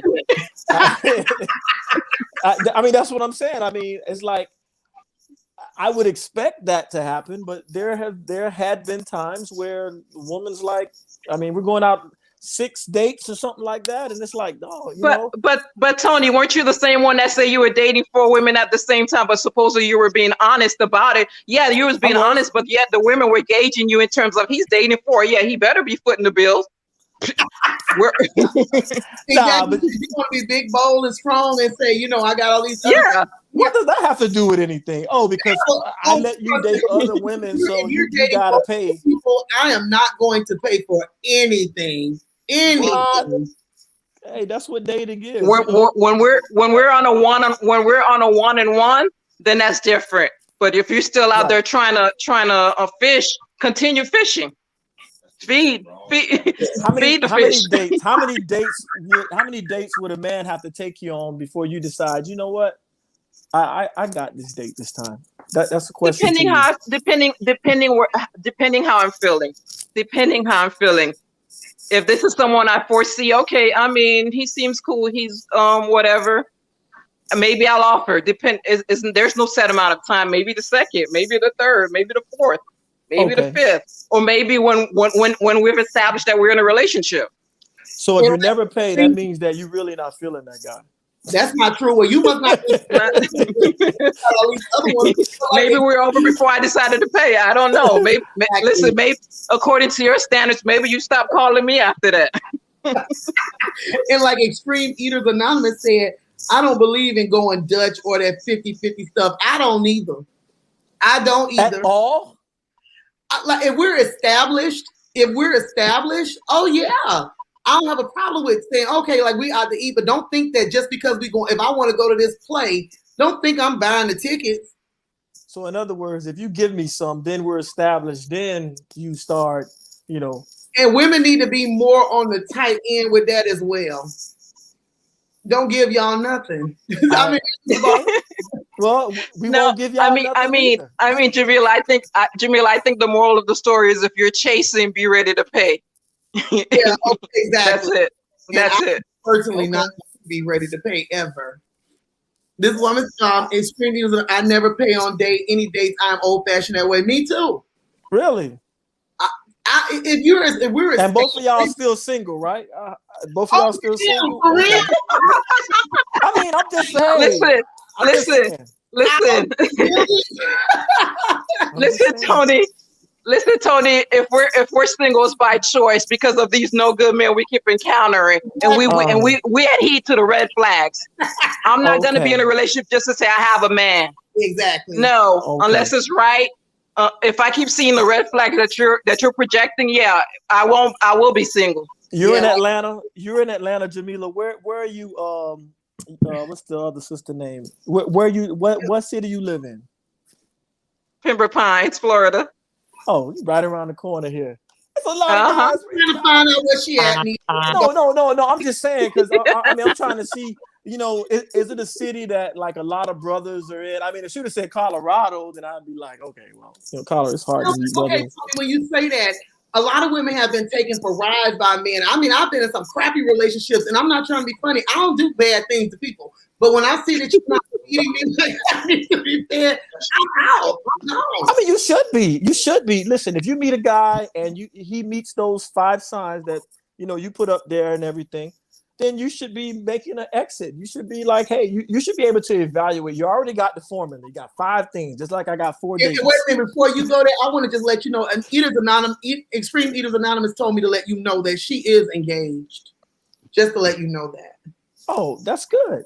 That's good. I mean, hey, you know what? He who findeth a wife findeth a good thing, you know? So I'm glad they were able to, you know, hash it out through the dating process. But I just don't believe in just paying for everything all the time, you know? I mean, Some guys, old-fashioned guys, they pay for everything. Me, I'm not paying for everything. I'm sorry. You know, that's how you get used, abused without clues. And I refuse to blow a fuse. Abused without clues. When you're dealing with a self-serving man who only wants to get me, he will drain a woman dry. If you let him, you have to be strong enough. You know, sisters got to be strong enough to identify those 5 things that you talked about, and then have the courage to say, you know what, damn, me feel good in bed. Whew. See, you keep going back. It's deeper than that. I mean, it's because it's the emotions that keep you there a lot of times. The emotions are what keep women there. And I don't know what the other one. You know? Like L. Thomas just said, and I'm assuming this is a guy. I'm assuming he said, I couldn't ask a woman to pay if I asked her out. And and see, that's the mentality we need floating around here. No, I'm not saying that. I'm not saying that I'm going to ask you out and say, hey, you need to pay. What I do is I ask you out. We go out on dates and stuff like that, and I just kind of monitor if this woman, you know, will offer to. I mean, at least not that I want her to pay, but to see if she say, you know what, I got this time. A lot of times it's like, no, I got it. But the fact that she asked, the thought is there. It's not the paying. It's the thought that counts. You see. Most of the time I paid. But okay, but you're saying that if she don't pay after that 3rd date, if she don't call you up and be like, look, I want to take you out, blah, blah, blah, blah, blah, you like cutting her off immediately. No, I mean, like if the woman didn't, and it varied, you know, because if I was talking to her during the week or something like that, you know, we started kind of like getting serious. By the 4th date, I mean, I knew right then that this person is, I'm going to really start, you know, really getting serious or really getting into this person. And, you know, if we went out somewhere and they never actually attempted to pay. I mean, I went past 4 plenty of times, but if they never asked, say, you know what, you pay for dinner. Let me get the movies. And a lot of times I'm like, no, I got it. But the thought that this person is willing to pay showed me a lot. That told me a lot about that woman. That she appreciates me and I appreciate her. And there was some that, you know, I just kind of said, this woman's selfish here. This woman is about herself. And that was probably after like maybe 7 dates. You know what I mean? So. But if we're going to look at, okay, you're just not a traditional man. Is that what you're saying? You're just not traditional in the thought of, you know, how dating goes. Because women are conditioned to believe, and we're taught that if a man. Jameelah, I think Tony's gauging. I think the Tony's gauging the women's level of interest in terms of her offering to pay. Why don't you straight out see if she's? I mean, that is a way of gauging to see if she's actually feeling you. But then again, there may be other signs to look for. Thank you for clearing that up for me. Okay, that's fine. But I mean, you look at some. Okay, and I'm big on actions too. But do you articulate this concept? You said that they call you, but what if she doesn't call you and ask you out? Are you going to let her know that, you know, this is something that bothers you? Because I would not know. I just wouldn't call you no more. I'd give you, I think, the best, you know, the best noise is no. I just wouldn't call. And then when you realize, dang, I haven't heard from him. You know, if you're interested, that should hit your mind. Like, you know what? I haven't talked to him in a while. He hasn't called me. You call me. Hey, I haven't talked to you. What's been up? And then I would say, hey, you know, I just decided that, you know, you might be a little too into yourself and you're about you. And when I say why, I would explain why. Calling you to inquire, that shows a level of interest, in my opinion. What he said? I didn't hear what he said. If she calls you to inquire why she hasn't heard from you, in my opinion, that's saying that there's some level of interest. Because if it's a man that I don't care about and he don't call me no more, I'm not calling to find out why he don't call me. I'm like, oh, good, he ain't call me, good. Oh wow. And Tony, I think we're all adults, so it's a matter of communication. If she doesn't call you and you're interested or whatever, give her a call. So and then you're backing up to that. If she didn't pay such and such, then I'm not gonna call her. So that means you're not interested in her at all if she didn't call you. Because if you were truly interested in her, you would call her. It's about communication. We're all adults. Maybe she doesn't even know what's going on. What about her calling? If she's interested in me, after not speaking to me, why not call me? That why too. does it have to be one way? It can't just be one way. It could. I totally agree. It could be both ways, communication both ways. But you're saying you're gonna cut her off, and then if she doesn't call you, or you're only gonna communicate why you didn't call her once she calls you. How about telling her up front? How about, hey, blah blah blah blah blah blah. That's if that's what you want to do. Yeah, I would just I used to just like not call them for a while, and then after a week or so, and then but because people need their space, they need time to think. Just like y'all forget about men sometimes. You'll be into a guy and then you go a week without really, So I just give them time to think. Everybody need their space, and then when they come back, I'd say, hey, this is why you haven't heard from me. So that it rams home. I ram it home. For me, giving me if we're supposedly trying to get to know each other and you give me a week, I moved on to something else. You lost my interest. Hey, me too. If you're chasing, I need that everyday chase. Me too. You're gonna give me a week for what? A week for somebody else to capture my attention? Hey, you know what? Then I lose it. We just wasn't meant for each other. I guess it's not, Tony.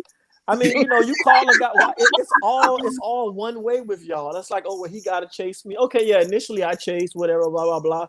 But when do you turn around and say, okay, let me come to you now? You don't have to chase me no more. I'm gonna call you sometime. It's about reciprocity. When we've established something, when we've established a pattern, yeah, we're going out, we're dating, we're seeing how each other are doing, we're checking in on each other. When something's established, yeah, then we're gonna meet you halfway on that.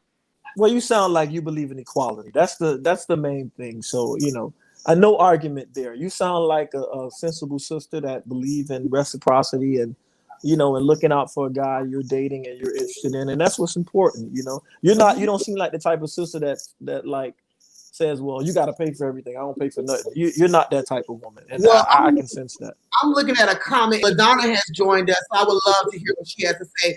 But I'm seeing it says, my coworker was tripped into paying for a date. Her date lied about leaving his wallet at home and she dumped him. I would have dumped him too. Okay, LaDonna. Yes, LaDonna, thanks for chiming in. Thank you. I hear feedback. I wonder if that means. I don't hear it. Does anybody else hear it? No, I don't hear it. I don't hear it. So I just want to put this out there. So I'm gonna start with this. Energy is transferred. Energy is transferred and not given, right? So I'm on whatever you on.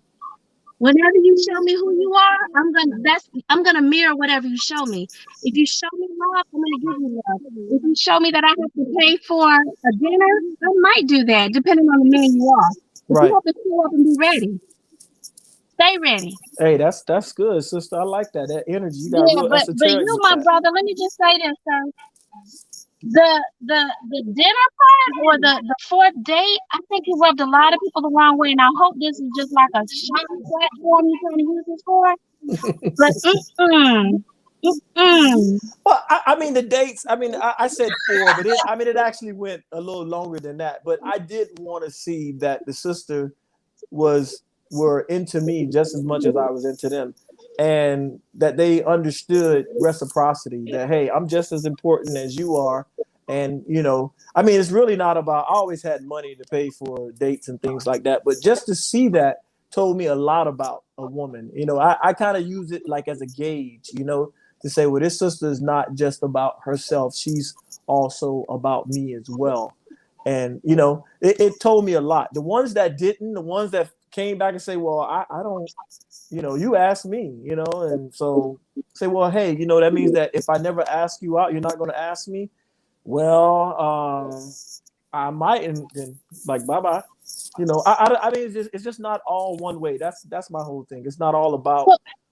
I gotta say, I've had a couple women pay for me, and it's always surprised me, and their level of investment was always far greater. So I gotta agree with them that, but I don't have no criteria that it's got to be the 4th date or 5th date. I never have that expectation. It just happens. So can I offer you two gentlemen this, just from a woman's perspective, and I'm hoping I can speak for all of us. If you take me to a 5-star restaurant, that's fine. But also understand, if I take you to a 1-star, it's the content that I'm trying to get to. You know what I mean? It's like, but the meaning of it. money and dollar amounts don't matter. Right. It's what I'm bringing. It's the content of the conversation. Is it indulging? I don't care about a 5-star restaurant because the same steak that they can get in public. It's what the conversation that I'm having is the way that it makes me feel while I'm eating that steak. It's just that simple. Exactly. I agree. No, I agree with her. It's not. I just use that. You know, I mean, it's not about the restaurant, the money. It's about the investment. Do you value me like I value you? You know, I'm showing you good energy. Am I getting that back from you? And that's what it's really all about. You know, I mean, you don't have to take me. You didn't have to take me to a 5-star restaurant. You know, we could go to see a play or whatever. It was just as good. But just knowing that this is a woman that believes in reciprocity, that believes in contributing as well. You know, I'm having time with you. You have time with me. Just like I was saying earlier, some sisters feel like, oh well, you know, when it comes to sex, oh, I gave you some. You know, that's like and it's the old best school sum basic. you're gonna ever get. Huh? And it's the best sum you're gonna ever get if a woman is giving it to you. But understand that. It's But gonna what be am the I? best But sum I'm you're giving gonna her ever something get. as well. I'm giving her something as well. You know what I mean? It's not. All I'm saying is that you know, it's not all about, well, I gave you something. No, we giving y'all stuff too. We're giving you sex too. You know. So you keep equating everything back to sex. No, I'm just saying. I mean, I didn't hear what she said. Did she say the best? I'm sorry. Did she say the It'll best? be the best you ever get. That's what she said. Well, okay. Well, I mean, what about what we give? So yours is more important. It's like, hey, we give it. It might be the best I give you. You know, all I'm saying is that it's not just one way. You know, it's not just one way. We're both, you know, equally. You know, you're a man, I'm a woman. You know, a man needs a woman needs a man. You know, we need each other. You know, and especially as you know, Black people in America. I mean, we need each other. The king needs the queen, and chess, the king and queen work together. You know, to win. So, you know, when we get into these, you know, these battles, you know, I knew some women that actually denied their men lovemaking, you know, to control them, you know. So, hey, we give a lot y'all. of men, like when I go back to the 5 characteristics of a no good man, it's a lot of men who deny women access to finances and different things like that as a means of controlling them as well. So, I mean, you all are bringing very good points about the no good woman too, because there are no good women out there too, but these no good men are running rampant. And I just want to keep it 100. I think you find way more no good men than you can women. I'm sorry. I just don't think good as these men are out here. That's just my philosophy. And that's my story, and I'm sticking to it. I mean, it's just like you say, who cheat more, men or women? Men. I say women. You know why? Because it's more y'all than it is us. So if you make two lines, men that cheat, women that cheat, y'all line gonna be longer than ours. But that's if you say it's the population. But if you look at like as far as relationships, see, Tony, your stats are wrong. If there's more women and there's a little bit of men, that means the men are out there trying to satisfy multiple women. So yeah, men cheat more. Yeah, because if you look at the stats, it says 5 women to 1 man in Atlanta. Okay, right. So when you're trying to throw little cheap shots at me for being single in the metro Atlanta, the quantity and the quality is just not out here.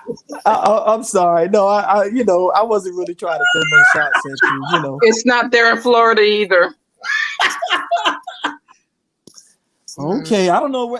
This is all I have to say is that when you're looking, no, let me just get when the woman is ready, the man will appear. How about that? Okay. Yeah. Ooh, okay. I wish it was that easy. If I go put on my red slippers and click them 3 times. I wish it was that easy. I wish it was that easy, but it's not. Y'all talk a good game. Y'all talk a real good game. So what about women who are single for long periods of time and they're not doing nothing? They ready for that relationship. Why they not? Please do tell me, Elijah. Listen, go ahead, Elijah. I've been talking too much. I didn't hear what y'all was saying. I was looking at something else. My bad. See, that's a shame. See what I'm saying? That's one of the signs of self-serving men. They ignore you. Oh my God. Well, look, listen, a lot of women are single. A lot of professional black women are single. I think a lot of professional black women are single because they're not humble. Then they're not humble and they're not cooperative. You about to really get what humble and what?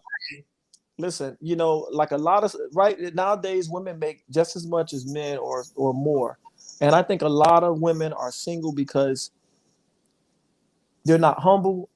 Y'all not humble, and you know you all are not cooperative.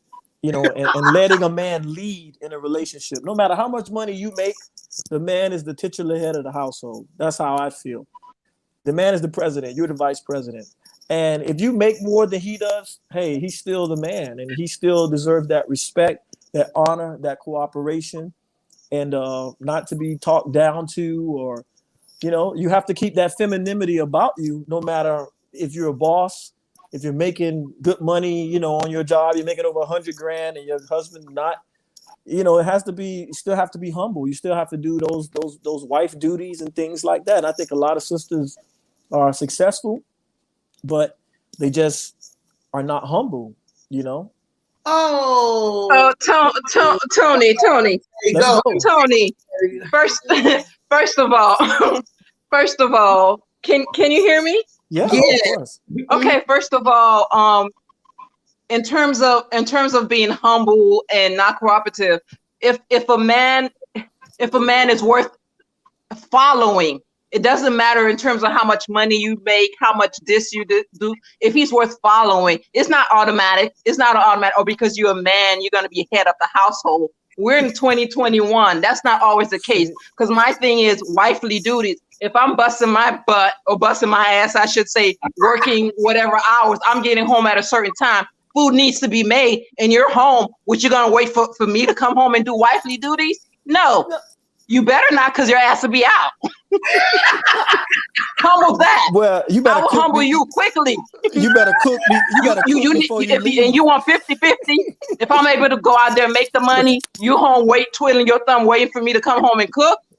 You got another thing coming. Listen. If you work, If you work like that, as a man, if I was your husband, I would try to prepare a meal. I can't cook, but I would have to develop that to help you, you know, like to have food or to go buy dinner or whatever. But yeah, so that part about wifely duty, things change, things shift. It's whatever works for you in your relationship. You can't just automatically, a man's gonna lead, a man's gonna do this. I have no problem in terms of a man leading, but you have to be worth following. What does and that a mean? woman have no issue being submissive if the guy is worth following. What does worth following mean? What is the prerequisite? What is please worth break it down, MJ, because a lot of men just think because they are male, and I love the comment that L. Thomas made, the black male perception of leadership is twisted, because as a black man, you need to be, okay, just because you are male, okay, just because you are the male in the household, you need to have leadership characteristics that a woman would be like, I trust him. Don't wait on her to be like, oh, is the bills paid? You take initiative to make sure things are being paid. I'm not saying that everything has to come out of your pocket, but if you're taking the lead on making actions and taking charge in the household, I would trust you to be like, he has my best interest at heart. He's not going to have me homeless. He's not going to have me hungry. But if you're out here wanting to just be, because I'm the man, I'm going to make the decisions. Oh, no. But in your actions, you're just sitting back being no good. I'm not following you. I am not. Jameelah, I totally agree. My thing is, if I don't have to worry about my car needs to be fixed or something's going on with my car, I don't have to go out there hitting my head trying to find a mechanic and I have a whole man in the house. Or there's an issue, or if there's any issue there is, he needs to have a game plan. If I have to come up with the game plan, I have to put things together. There's an issue. I'm not following you. I could do this. I could do the thought process my own. You need to be following me. See, if you want to be that alpha, you need to act accordingly. No, listen. I think that men on average are alphas. I'm an alpha. You know, I know beta men, some beta men, but yeah, I mean, hey. The thing is that you have to be willing to listen and be able to work and cooperate with an alpha male and be a beta woman, be a beta, even if you make way more money than he does. And if you can do that, then everything's gravy. You know what I mean? But nowadays, a lot of women, they come with a lot of masculine energy because they're making the money, they have the degrees and everything, and they're crushing and defanging brothers. They're defanging men. They're taking our fangs out. That's a misconception because 9 times out of 10, most women are going to be making more money than the men, and in a lot of situations, especially in the Black community. I mean, it's unfortunate, but it's true. And I don't think that any Black woman wants to emasculate any man. I feel like we have been placed in those positions because you might be out there being extremely disrespectful. And then when you're doing all this stuff, yeah, I'm going to come home and call you broke, and I'm going to say this and the other because you're doing stuff to me. So it's like and Tony, I don't think a man would have to worry about that if there's a mutual understanding and mutual respect. When there's respect within a relationship, no matter how much you're making or not making, the respect will prevent a whole lot of things. It's about respect. Oh, man, absolutely. woman, it's all about respect. So there's no way because I'm making this, I'm making that, I'm gonna just be totally disrespectful to somebody that I'm with. Well, you're a good woman.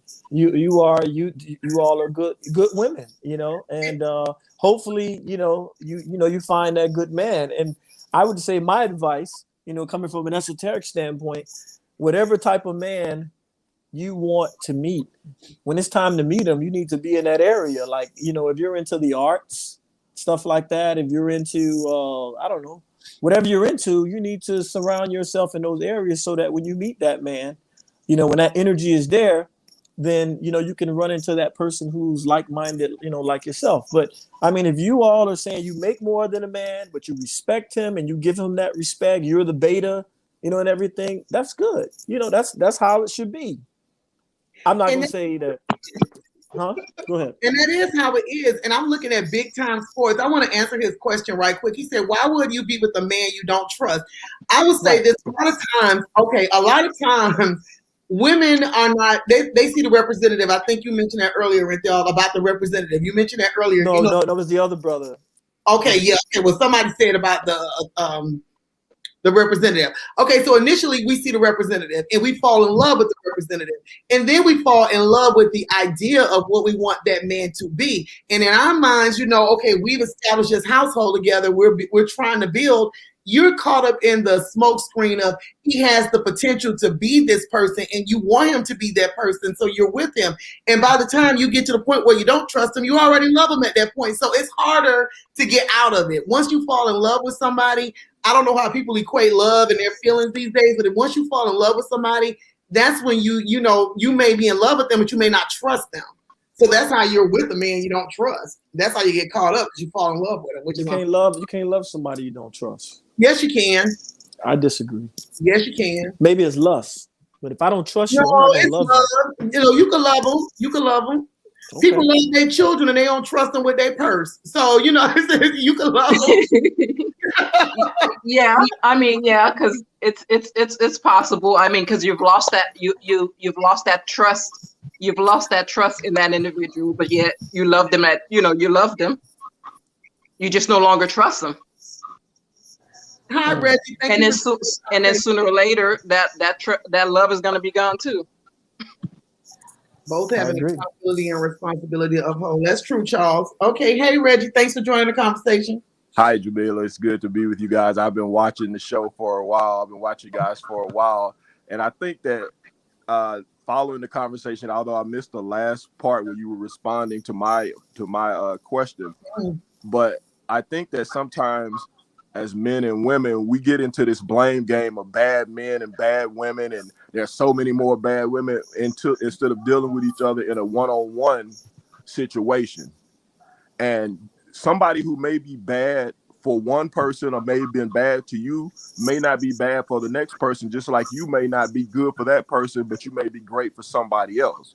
So we have to deal with relationships as individual events. And I understand we have baggage. We gather baggage from each relationship, but we have to learn, especially among African Americans, we have to learn how to deal with those issues and share that baggage and not carry it along. And I speak about that from experience, because I'm somebody I'm 51 years old and I'm getting ready to get married this summer for the first time. Oh wow! Right. And it was because, thank you, and it was because of the things I had gone through in my past in relationships, that I had no interest in marriage, but I met somebody who made it worth dealing with my baggage and letting that baggage go. And I think a lot of times when we get in situations where we get into these debates about good men and bad women, sometimes people just aren't meant to be together. I agree. And sometimes we have to put aside our list of things that we want in people and be willing to look from a different angle and see that people are people, and the people who make us happy might not be the people that we identify as the people who make us happy. Mm-hmm. The people who make you happy and the people who are best for you sometimes may be the people who don't follow anything on those lists that you've made up. Mm-hmm. But the fact is, they make you happy, they make you secure, and they make you feel like you can conquer the world each day. And even if you don't conquer the world, you know that they're still going to be there to lift you up and prop you up when you come home and the world isn't conquered. And I agree with you, Reggie, because that's being a cheerleader for that person, right? Yes. That's being supportive of that person. When I was talking earlier about people who can be manipulative and they can mentally abuse you, some people are in relationships with people who actually hate them and do not like them. And that is a very sad thing. Like, if you're accomplishing great things and they don't, and say, for instance, they haven't done anything with their lives, or they have no goals or aspirations, or they don't want you to get beyond them, they're going to be a crab in a barrel with you, and they're going to keep trying to bring you down. I had somebody tell me, "Oh, you think you better than me because you did this, that, and the other." And in my mind, I'm not thinking that. I want you to accomplish what you want to accomplish. Don't rain on my parade. So a lot of times people are in relationships with people who will totally bring them down and bring their level of self-esteem down to the ground. And I think that men and women deal with these issues differently. Mm-hmm. Women will internalize and take that baggage with them in terms of dealing with a bad man or a bad person.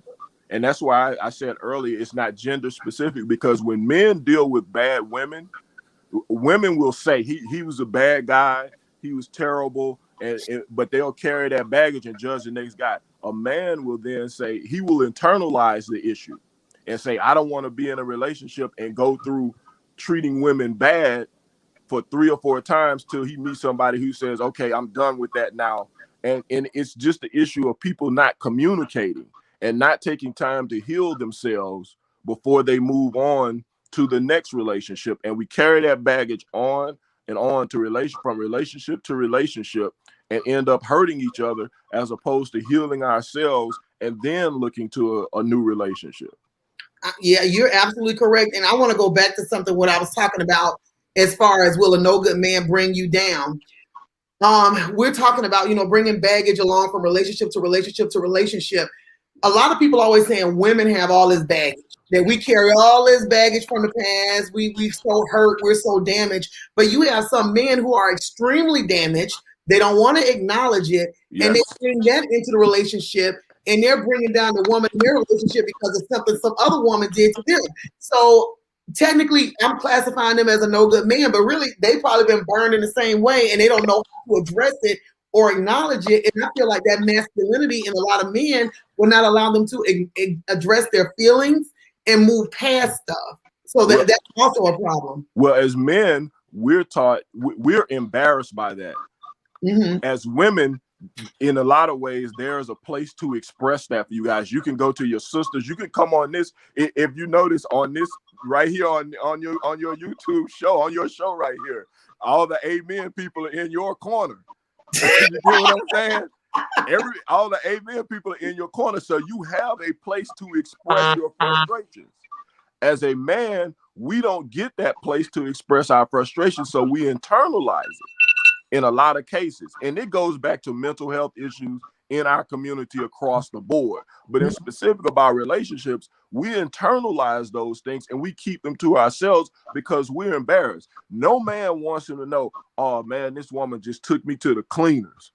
Man, she just cleaned up. I have a friend of mine who and I won't say his name, but he's pretty well known in our community. He was dating a woman, an attractive woman. They were together 3 years before he found out the woman was embezzling money from his bank accounts. Wow. Yes, he ended up losing his house, everything. because he trusted her. And so, but you know what? If I wasn't one of his good friends, I would have never known it, because it was a year or so after it happened before I found out what happened. He wouldn't tell anybody because he was embarrassed.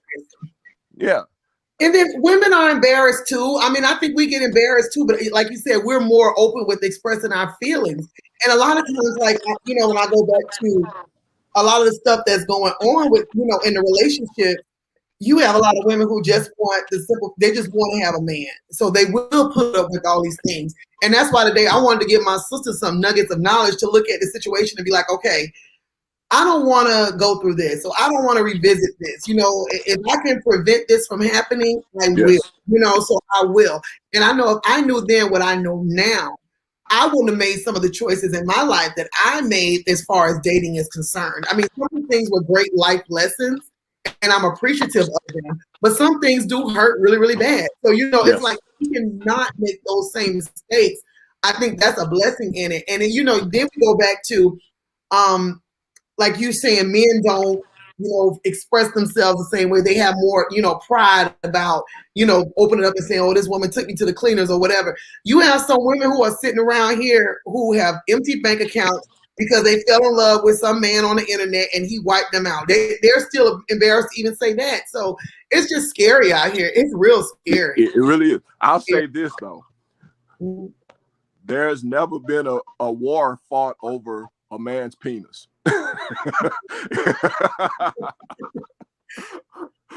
a woman's vagina is undefeated. There have been wars fought over women. Okay, you have women who are fighting the streets over no good men every day. You have women who are willing to go to bat for a man who won't even buy them a Burger King hamburger. So, you know, I mean, but you know the difference is, once the women figure out that the man is no good, they'll come together to defeat that man, to put that man out there.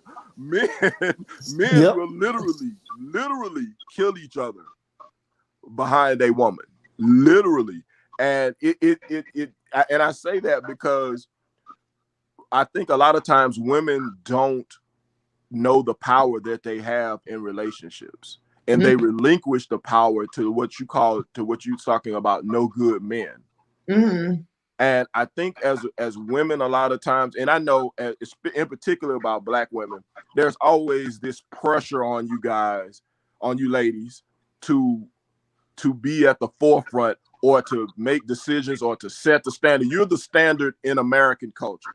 Mm-hmm. Black women are. And I know that that's a lot of pressure. But in dating, in one-on-one dating, you have to set the standard as to what you're going to accept from a man. And if there are certain standards that you can't accept, I don't care how great the sex is or how good he makes you feel when you look at him or whatever. If it's not meeting your standard, then you need to let him go. I agree. It's just that simple. And I think you learn that with experience. Because I think in our 20s, we all looking at the idealism. We want somebody who looks a certain way, does a certain thing, has a certain job. Then in our 30s, we kind of get a little bit more realistic, but we still have a little idealism. But once you hit your 40s, then you're supposed to be looking at this in a more practical manner. Absolutely. Absolutely, because my thing is and I think as we get older, you have to be more cautious in the decisions that you make when it comes to dating, because when we talk about, I think you mentioned earlier about why be with a man you don't trust. That is a dangerous thing when you are with someone you don't trust. I feel like right now in my life, being over 40, I'm not that 20-year-old girl who, I mean, you know, because really in my 20s, I was married throughout my entire 20s. So in my 30s, I dated a lot. And, you know, in my 40s, I dated, but I'm more in a chill zone right now. Like I can take it, I'm not saying I can take it or leave it, but I'm not dealing with foolishness. You know, it's like the minute I see something, and I just want to say, LaDonna said, we'll stab over the right one. That is. When I was in my 40s, I'm looking more into the future. Yes. And what that looks like, because when you're getting to a certain age, you can't even just think about, okay, he looks this way, oh, he'll have this and that and the other. My thing is that person, whoever he is going to be, he's going to be that person now until whatever. And then if you get with somebody that's shady, that's manipulative, and that's just trying to use you, it could be very detrimental. You have people in relationships that are plotting murders on them. I mean, exactly. That's true. And I know that I literally know someone, and if I told you guys this story, well, I guess I could tell it. If y'all have, because it's been a national news story. Okay. If y'all have ever heard the story of the guy who hired a hitman to kill his wife, and the guy broke into their house. He was in the house waiting on the woman, and when the woman got home, the guy told her that her husband had hired him to kill her, but because she had kids, that he wouldn't do it. Mm-hmm. If y'all heard the story, it's been on TV One. Yep. It's been on it. Yep. That's literally a good friend of mine. The woman was. We went to college together. Mm-hmm. So I can testify there are people in marriages. Her husband hired somebody to kill her, and only because the hitman but he literally sat in her bedroom on her bed and told her that the husband had hired him to kill her. Mm-hmm. And he didn't kill her because she had kids. As a matter of fact, if I'm not mistaken, she might have been pregnant with one of her sons when that happened. Her husband was dating a white girl, I think. I think I remember that. Yes, yeah. Sure was. And he sure was. From the gym. Me and that lady the young lady went to school together, went to college together. So there, you're right. There are people involved with people that they don't like, and they will plot against them. But you have to, I think one of the things that we have to realize in relationships, like you said, the red flags are there. The signals are there. And if you ignore them, it always comes back to bite you in the butt. It always comes back. Absolutely. Yeah, because I mean, you could be sitting up here not even knowing what's going on, and somebody walk up to you and knock you upside your head and kill you. And then this person who supposedly love you so much could be right there waiting on your demise and getting your insurance policy and living out their life with this other person. So, I mean, I think that just, we just need to be cautious. We just need to definitely look at red flags, trust your gut, just. What is it called? Discernment. Exactly. We have to be more discerning. And when I talk about being with somebody you don't trust, if you're with somebody and as men and women, as gender roles have been kind of blended together, and we a lot of times we don't know where we stand, although I think it's a lot of confusion. I'll say this for the men, and I think the guys will agree with me. The gender roles are so confusing because women want you to be the man when it's an opportunity when they want you to be the man, but then they want you to step back and not be the man when they don't want you to be the man. So it's like they want you to be the alpha and the beta at the same time. And this for an alpha man, that's not going to work. So I think you got it wrong. I don't think women love the alpha man. Most women do. They love the alpha man. And a lot of alpha women love alpha men until it's time to be the alpha man. Exactly. And that's where that comes to trust, though. That's when I talk about the trust issue.